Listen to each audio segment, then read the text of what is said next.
Coming up on 5 Minute News. US requests embassy staff in Ukraine to leave country. Iran nuclear deal unlikely to proceed without release of US prisoners. And water cannon fired at vaccine mandate protesters in Brussels. It's Monday, January 24. I'm Anthony Davis.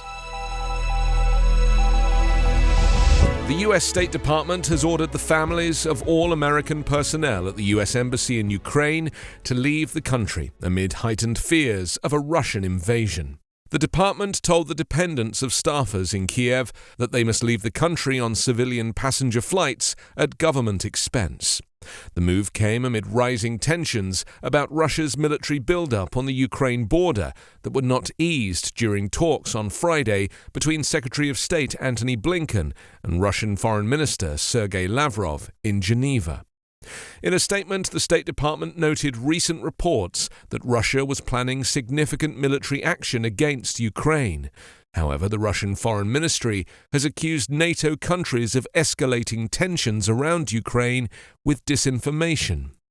With an estimated 125,000 Russian troops at or close to the Ukraine border, Western allies have scrambled to bolster military assets in the region. About 90 tons of U.S. equipment arrived in Ukraine this weekend, part of a $200 million package of lethal aid approved by Joe Biden last month. The UK has sent anti-tank weaponry and personnel to help train Ukraine forces. Russia's foreign ministry on Sunday rejected a British claim that the Kremlin is seeking to replace Ukraine's government with a pro-Moscow administration.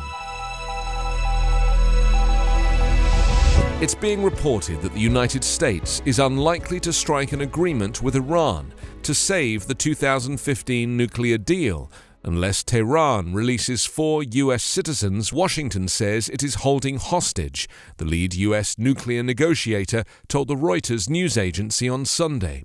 The official, U.S. Special Envoy for Iran, Robert Malley, repeated the long-held U.S. position that the issue of the 4 people held in Iran is separate from the nuclear negotiations. He moved a step closer, however, to saying that their release was a precondition for a nuclear agreement. They're separate and we're pursuing both of them, but I will say it's very hard for us to imagine getting back into the nuclear deal while 4 innocent Americans are being held hostage by Iran. In recent years, Iran's elite Revolutionary Guards have arrested dozens of dual nationals and foreigners, mostly on espionage and security-related charges. Rights groups have accused Iran of taking prisoners to gain diplomatic leverage, while Western powers have long demanded that Tehran free their citizens, who they say are political prisoners. Tehran denies holding people for political reasons. The indirect talks between Iran and the United States on bringing both countries back into full compliance with the landmark 2015 nuclear deal are in their 8th round. Iran refuses to hold meetings with U.S. officials, meaning others shuttle between the two sides. Former President Donald Trump pulled the United States out of the deal in 2018, reimposing punishing economic sanctions against Tehran. Iran responded by breaching many of the deal's nuclear restrictions, to the point that Western powers say the deal will soon have to be hollowed out completely. Brussels police fired water cannon and thick clouds of tear gas on Sunday to disperse people protesting COVID-19 vaccinations and government restrictions that aim to curb the fast-spreading Omicron variant. Police said the protest in the Belgian capital drew an estimated 50,000 people, some travelling from France, Germany and other countries to take part.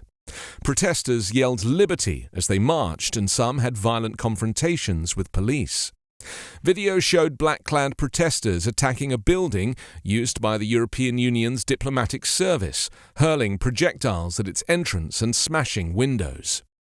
A much smaller number of anti-vaccination demonstrators marched in Barcelona. The protest followed demonstrations in other European capitals on Saturday against vaccine passports and other requirements that European governments have imposed as daily infections and hospitalizations have surged due to the Omicron variant. Brussels police said 70 people were detained, and 3 officers and 12 demonstrators required hospital treatment. Meanwhile, in the US, conspiracy theorist Robert F. Kennedy Jr.'s anti-vaccine website has been shared more on Twitter than the websites of the Centers for Disease Control and Prevention and the World Health Organization combined, according to data from Indiana University's Observatory on Social Media. Children's Health Defense was founded by Kennedy in 2016 and was formerly known as the World Mercury Project, has seized on the COVID-19 pandemic to advance its anti-vaccine agenda. The group deceptively hypes the risk of vaccine side effects and adverse reactions, downplays the severity of the virus, and has falsely accused the US government of supporting research on vaccines in order to increase profit for the pharmaceutical industry. Experts say that the high proportion of unvaccinated people in the US is allowing the virus to continue mutating as it spreads. As of Friday, a total of 856,288 COVID-19 deaths have been reported in the United States. You can subscribe to 5-Minute News on YouTube with your preferred podcast app. Ask your smart speaker or enable 5-Minute News as your Amazon Alexa flash briefing skill. Subscribe, rate and review online at 5minute.news. 5-Minute News is an Evergreen podcast covering politics, inequality, health and climate, delivering independent, unbiased and essential world news daily.